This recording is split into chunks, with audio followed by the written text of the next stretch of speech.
وبركاته. الحمد لله رب العالمين والصلاة والسلام على سيد الأنبياء والمرسلين وعلى آله وصحبه أما بعد.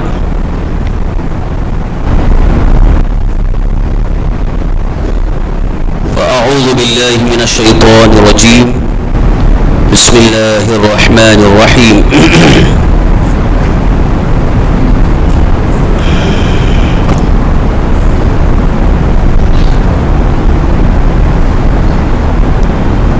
حدثنا علي بن عبد الله قال حدثنا سفيان قال حدثنا عمرو قال أخبرني وهب بن منبه عن أخيه قال سمعت أبا هريرة يقول ما من أصحاب النبي صلى الله عليه وسلم أحد أكثر حديثا عنه مني إلا ما كان من عبد الله بن عمرو فإنه كان يكتب ولا أكتب. صدق رسول اللہ صلی اللہ تعالی علیہ وسلم.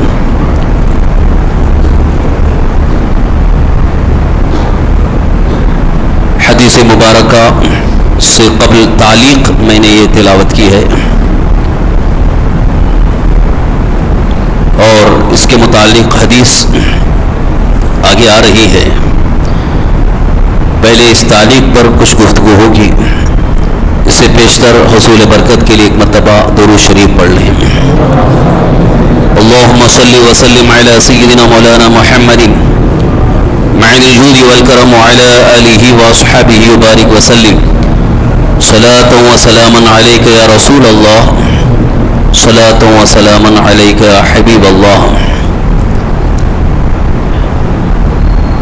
یہ صحیح بخاری شریف کتاب العلم کی حدیث نمبر 113 ابھی میں نے آپ کے سامنے پڑھی. یوں تو یہ فرمان حضور صلی اللہ تعالی وسلم نہیں بلکہ حضرت ابو ہریرہ رضی اللہ عنہ کا قول ہے. اس کے متعلق ایک خاص بات یہ عرض کرنی ہے. حضرت امام بخاری رحمۃ اللہ علیہ نے یہاں پر حضرت ابو ہریرہ کا یہ قول ان کا فرمان کیوں پیش کیا ہے؟ ایک خاص مقصد تھا. حدیث پاک کے متعلق ایک اعتراض اور ایک سوال دشمنان اسلام نے کیا ہے. آج بھی کبھی کبھی گھوم گھوم کر کے ایسے سوالات کرتے ہیں جس کی وجہ سے کم پڑھے لکھے مسلمان الجھن میں آ جاتے ہیں اور وہ سوال کا جواب نہیں دے پاتے ہیں. تو آج ایک اہم سوال میں آپ کے سامنے جو دشمنان اسلام کی طرف سے کیا جاتا ہے وہ سوال پیش کروں گا اور اس کا جواب بھی آپ کے سامنے پیش کروں گا. اس کو ذہن میں رکھیے.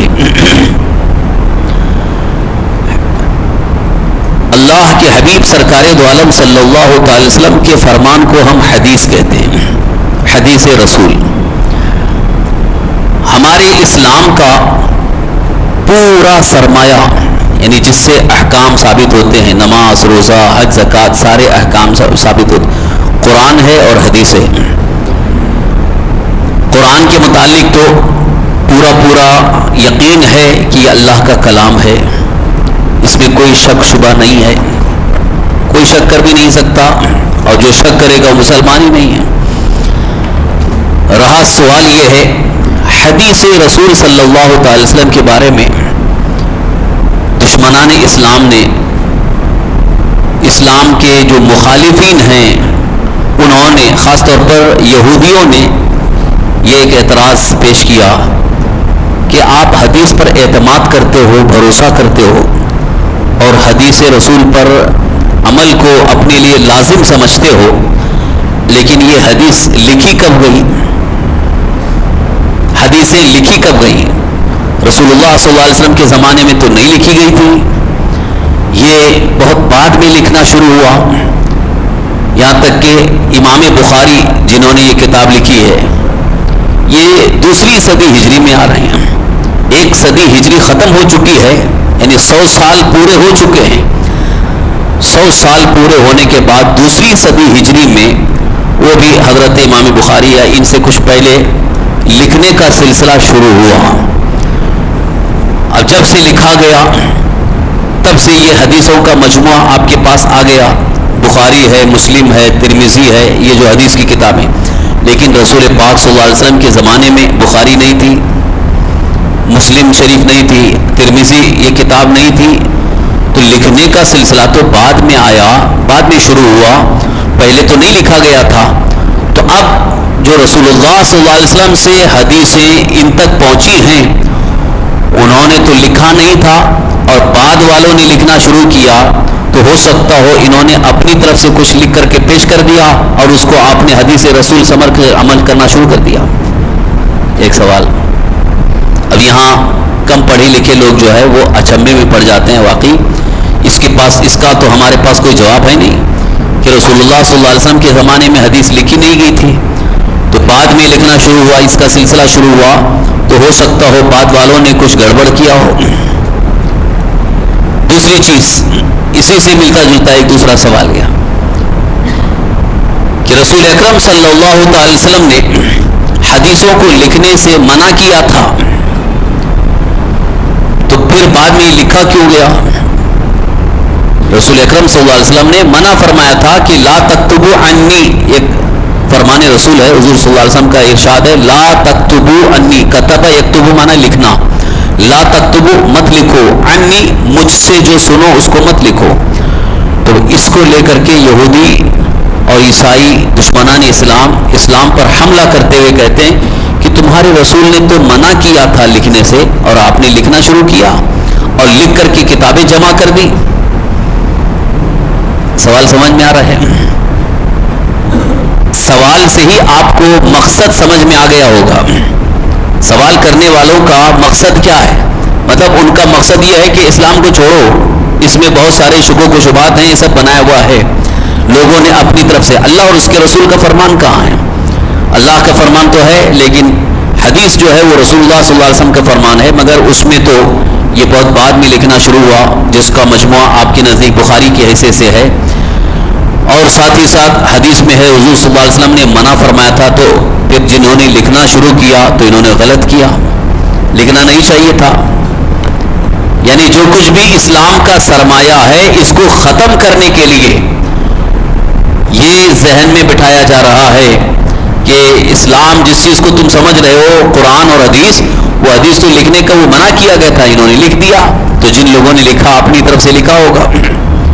یہ ذہن و دماغ میں فتور پیدا کرنے کے لیے، اسلام کے خلاف مزاج بنانے کے لیے یہ سوالات پیدا کیے گئے ہیں. اب آئیے اس کا جواب یہ ہے. پہلی بات تو ان کا یہ کہنا کہ رسول اکرم صلی اللہ تعالی وسلم کے زمانے میں حدیثیں نہیں لکھی گئی تھی، یہ غلط ہے. بلکہ حضور صلی اللہ علیہ وسلم کے زمانے میں بھی حدیثیں لکھی گئیں. حدیثیں لکھنے کا سلسلہ حضور صلی اللہ علیہ وسلم کے زمانے ہی سے شروع ہو چکا تھا.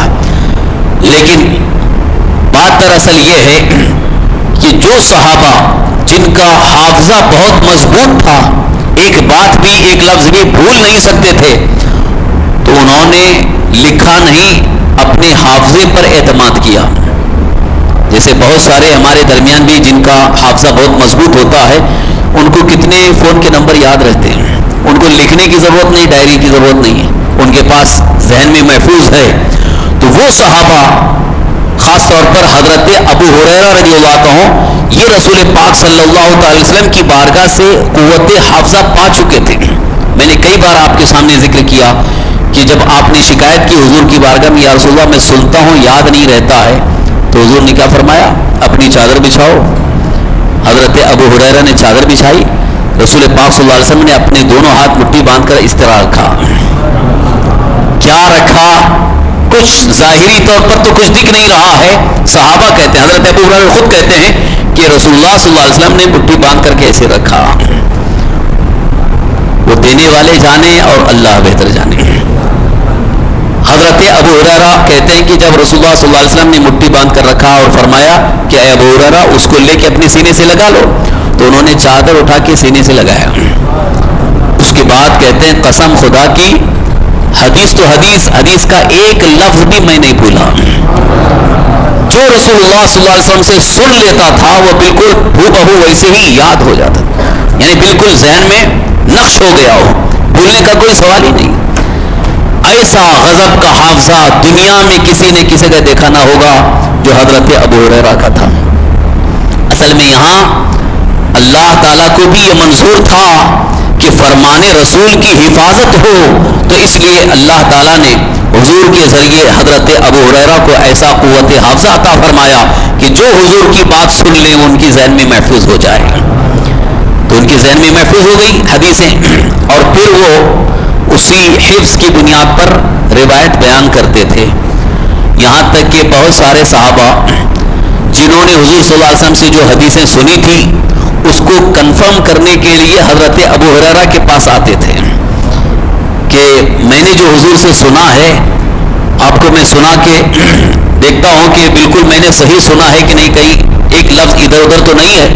تو حضرت ابو ہریرہ کے پاس بیٹھ کر کے وہ حدیثیں سناتے تھے کہ رسول اللہ صلی اللہ علیہ وسلم نے یہ فرمایا، رسول اللہ صلی اللہ علیہ وسلم نے یہ فرمایا.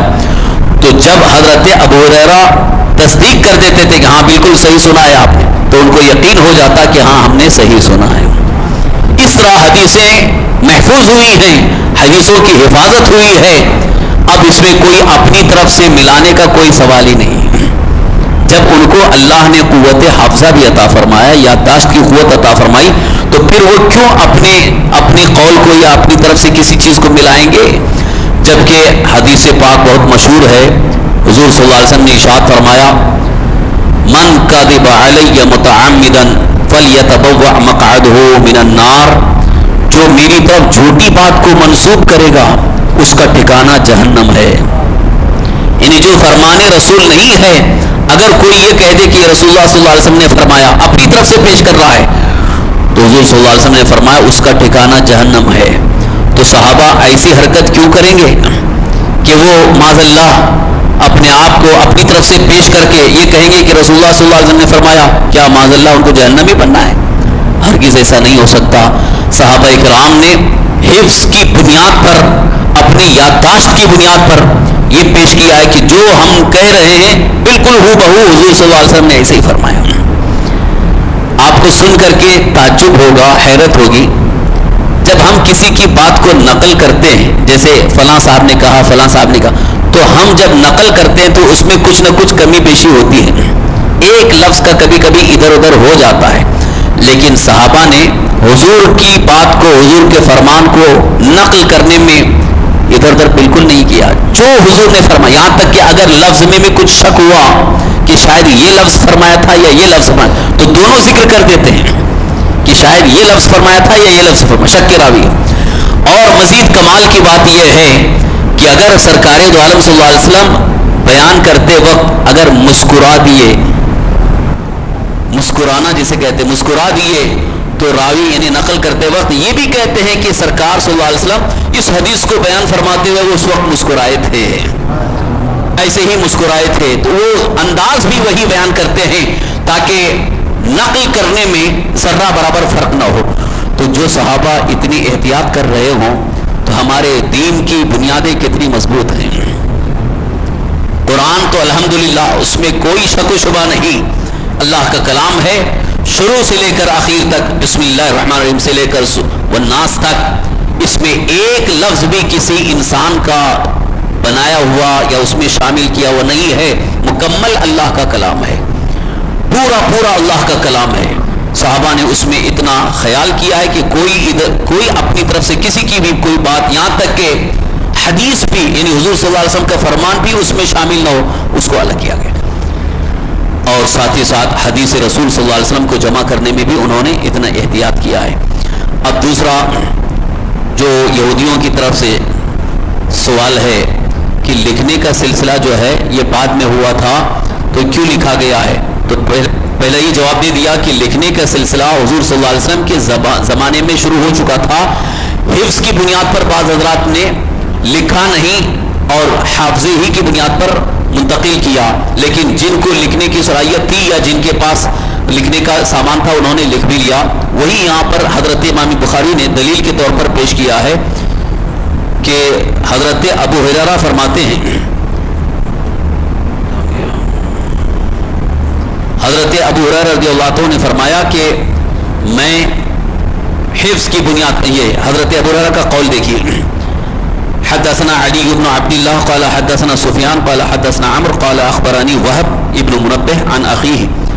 امام بخاری فرماتے ہیں کہ ہم سے حدیث بیان کی علی بن عبداللہ نے, انہوں نے فرمایا ہم سے حدیث بیان کی سفیان نے, انہوں نے کہا ہم سے حدیث بیان کی عمرو نے, انہوں نے کہا کہ مجھے خبر دی وہب بن منبہ نے, انہوں نے اپنے بھائی سے, انہوں نے کہا کہ میں نے سنا حضرت ابو ہریرہ سے, وہ فرماتے ہیں حضرت ابو ہریرہ کیا فرماتے ہیں, ما من اصحاب النبی صلی اللہ علیہ وسلم احد اکثر حدیثا عنہ منی, حضور صلی اللہ تعالی وسلم کے صحابہ میں سے کسی کو مجھ سے زیادہ حدیثیں یاد نہیں تھی.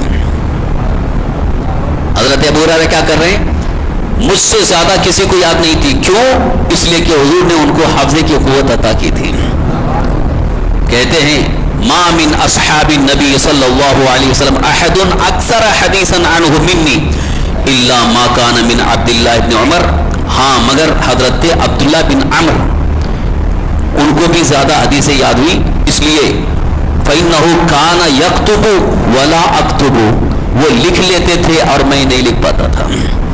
یعنی حضرت ابو ہریرہ حافظے کی قوت ہی پر محدود رہ گئے, یعنی ان کا حافظہ مضبوط تھا اس لیے ان کو لکھنے کی ضرورت نہیں ہوئی, حافظے کی قوت کی بنیاد پر وہ حدیثیں یاد تھی.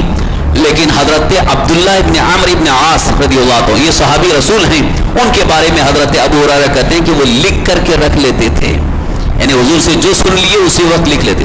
تو یہ کیسے کہہ رہے ہیں کہ حضور صلی اللہ علیہ وسلم کے زمانے میں لکھنے کا سسٹم نہیں تھا یا نہیں لکھا جاتا تھا, بلکہ لکھنے کا سسٹم تھا.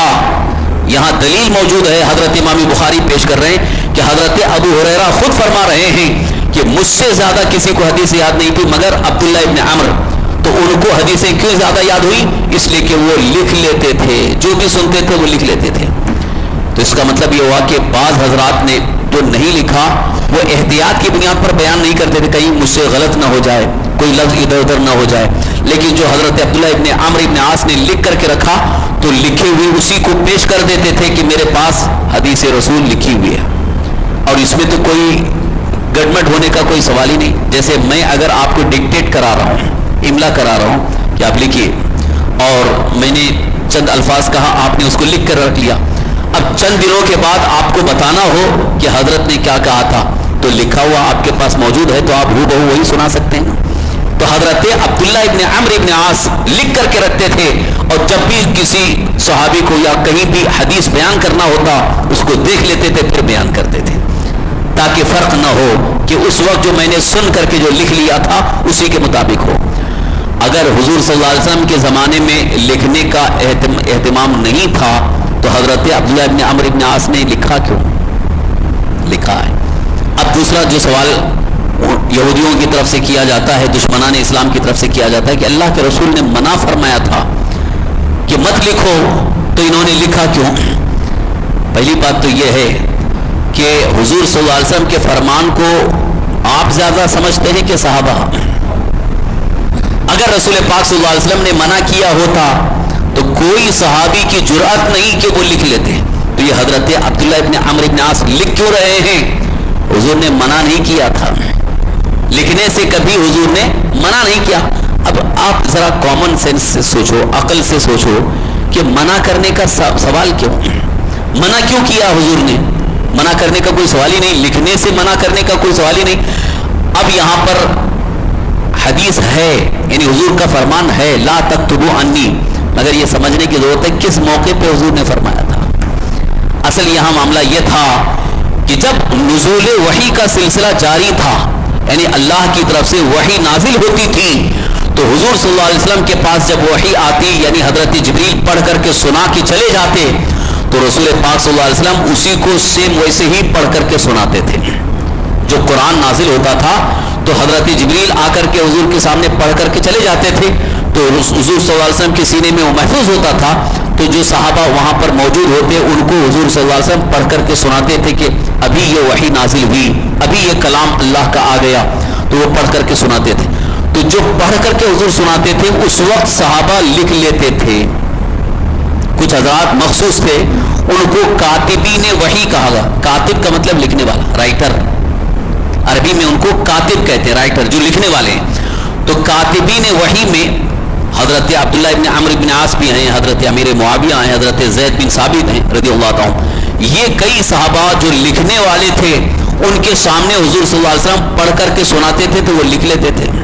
اچھا، معاملہ یہ تھا کہ جب وحی جو نازل ہوئی، اللہ کا جو کلام نازل ہوا اترا، حضرت جبریل پڑھ کر کے سنا کے چلے گئے، تو حضور صلی اللہ علیہ وسلم جب صحابہ کے سامنے پڑھتے تھے تو بیچ بیچ میں کسی لفظ کا جو ہارڈ لفظ ہوتا تھا، یعنی قرآن کا اگر کوئی مشکل لفظ ہے تو اس کی تشریح کرتے تھے، اس کا معنی بتاتے، اس کا یہ مطلب ہے، اس کا یہ مطلب ہے۔ تو قرآن پڑھنے کے دوران، وحی کے پیش کرنے کے دوران رسول اکرم صلی اللہ علیہ وسلم اپنی طرف سے اس لفظ کی وضاحت کرتے تھے، تو کاتبین وحی صحابہ اس کو اس میں شامل کر لیتے تھے، یعنی اس سے پورا پورا لکھ لیتے تھے، جو اس تو قرآن بھی اس میں آ گیا اور حضور صلی اللہ علیہ وسلم جو تشریح کر رہے تھے وہ بھی اس میں آ گیا۔ تو اس لیے حضور صلی اللہ علیہ وسلم نے فرمایا کہ جب وحی کا نزول ہو جائے اور وحی لکھنے کا جب موقع ہو تو اس وقت میں جو اپنی طرف سے تشریح کروں اس کو اس میں مت شامل کروں۔ سمجھ میں آپ بات آ رہی ہے؟ یعنی وحی سے مراد قرآن ہے، اللہ کا کلام ہے، تو اللہ کا کلام جب آپ لکھ رہے ہوں تو اس وقت میں جو اپنی طرف سے جو لفظ کی تشریح کر کے جو بیان کر رہا ہوں اس کو اس میں شامل مت کرو، اس لیے کہ قرآن کو الگ کرنا ہے اور حدیث پاک کو الگ کرنا ہے۔ اس مقصد سے حضور نے فرمایا تھا لا تکتبوا عنی، مجھ سے جو تم سنو اس کو مت لکھو، لیکن ان بیوقوفوں نے، جاہل یہودیوں نے یہ سمجھ لیا کہ رسول اللہ صلی اللہ علیہ وسلم نے تو لا تکتبوا عنی منع کیا تھا تو لکھا کیوں؟ ارے منع کس موقع پہ کیا تھا اور کس چیز کو لکھنے سے منع فرمایا تھا؟ حدیث لکھنے سے منع نہیں فرمایا، بلکہ قرآن کے اندر قرآن کے ساتھ اس کو شامل کرنے، ملانے سے حضور نے منع فرمایا تھا کہ لکھنے کے وقت اگر میں کچھ اپنی طرف سے تشریح کروں تو اس کو بھی اس میں شامل مت کرنا، اس کو الگ کرنا ہے۔ مقصد سمجھ میں آ رہا ہے؟ مقصد یہ تھا کہ قرآن خالص اللہ کا کلام ہے، اس میں کوئی دوسری چیز داخل نہ ہو، اس لیے حضور نے منع فرمایا تھا۔ مگر انہوں نے کیا سمجھ لیا کہ حدیث کو لکھنے سے منع کیا۔ بات صاف ہو گئی کہ رسول اکرم صلی اللہ تعالی وسلم نے حدیث لکھنے سے منع نہیں فرمایا، بلکہ قرآن کے درمیان اس کو شامل کرنے سے منع فرمایا تاکہ قرآن الگ رہے اور حدیث پاک الگ رہے۔ اب پھر اس کے متعلق اور کئی دلیلیں امام بخاری رحمۃ اللہ علیہ نے پیش کیا ہے کہ خود سرکار دو عالم صلی اللہ علیہ وسلم نے حکم دیا تھا لکھنے کا۔ جیسے ایک حدیث ہے، مسجد نبی شریف میں حضور صلی اللہ علیہ وسلم تشریف فرما ہیں، ایک شخص آئے یمن سے، ملک یمن سے ایک شخص آئے، انہوں نے کچھ سوالات کیے، سوال کیا کہ اس کا کیا حکم ہے، اس کا کیا حکم ہے، خاص طور پر حج کے موقع پر انہوں نے سوال کیا تھا، تو حضور نے ان کو زبانی جواب دے دیا۔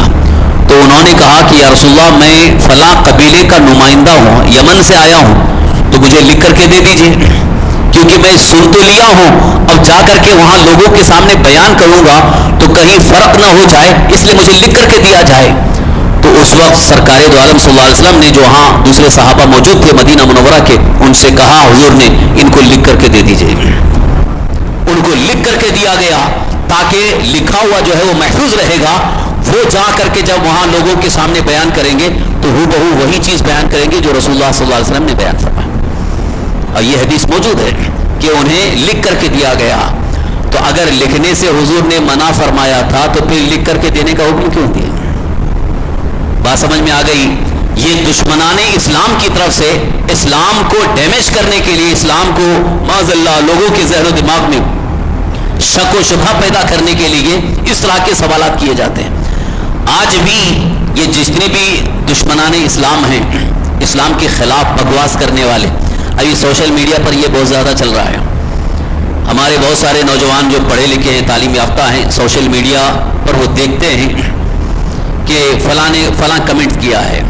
ابھی جو اس رسول کا جو معاملہ چل رہا تھا، اس کا نام تو لینا پسند نہیں کرتا، گستاخ رسول، جو کہتا ہے کہ اسلام میں ایسا ہے، محمد صلی اللہ علیہ وسلم یعنی حضور صلی اللہ علیہ وسلم کے بارے میں بہت زیادہ بکواس کرتا، تو وہ کہاں سے بیان کر رہا ہے؟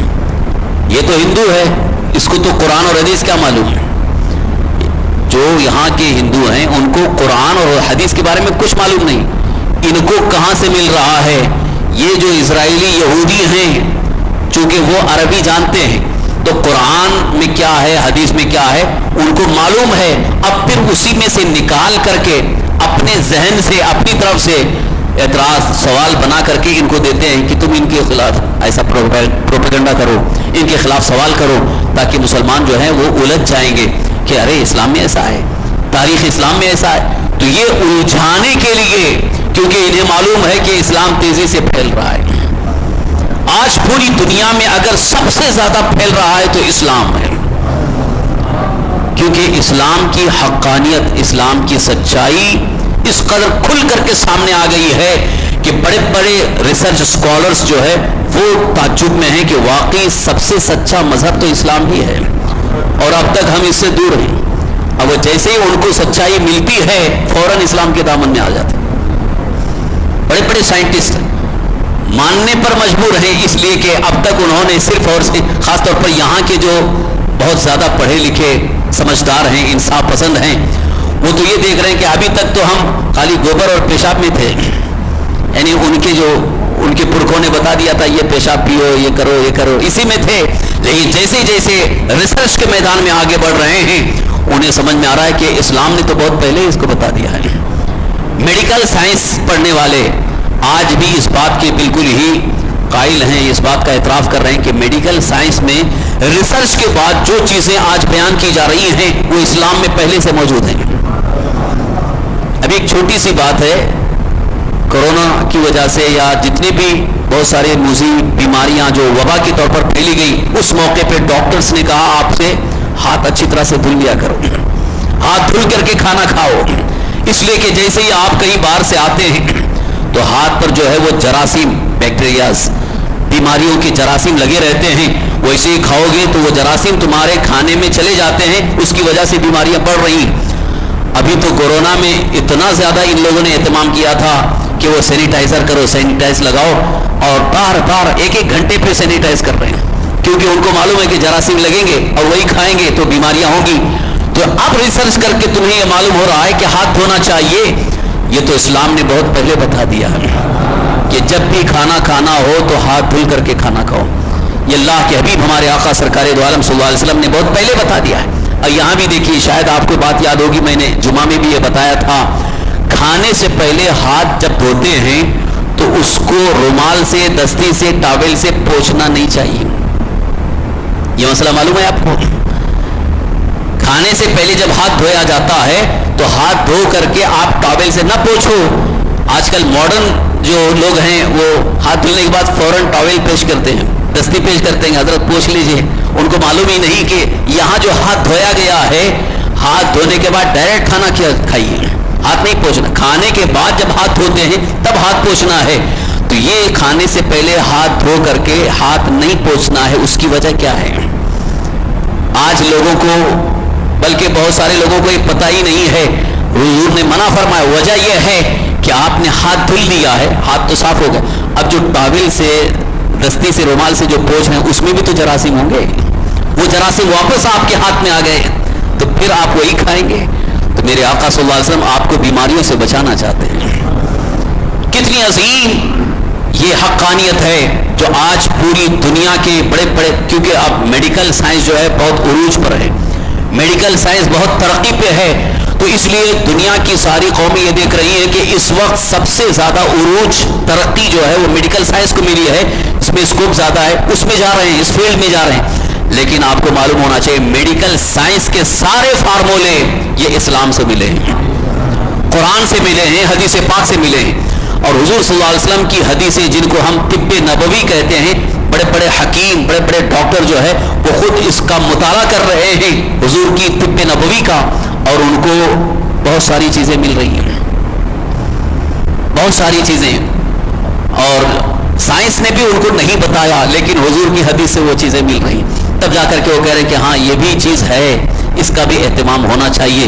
اس کی وجہ سے ہمارے صحت کو، ہمارے جسم کو بہت زیادہ فوائد ہیں. تو میں یہ عرض کرنا چاہتا ہوں، اسلام ہر دور میں، ہر زمانے میں ہمیشہ غالب رہا ہے، آج بھی اسلام غالب ہے. یہ جتنا بھی زیادہ اسلام کے خلاف کر رہے ہیں، یہ کیوں کر رہے ہیں؟ صرف اتنی بات یاد رکھو، جو بہت مثل مشہور ہے،